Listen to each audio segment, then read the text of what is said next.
Sayyidina Rasulullah Muhammad ibn Abdullah Sadiqil Amin.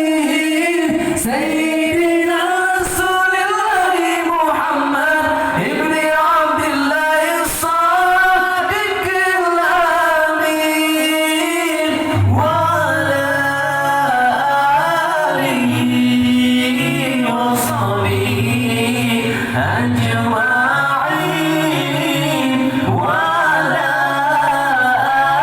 alihi wa sahbihi ajma'in.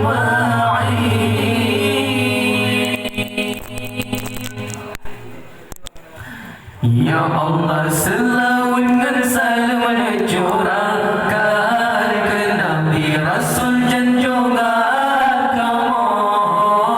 Ya Allah, selalu dan selalu curahkan ke Nabi Rasul dan juga kamu. Generasi kamu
yeah.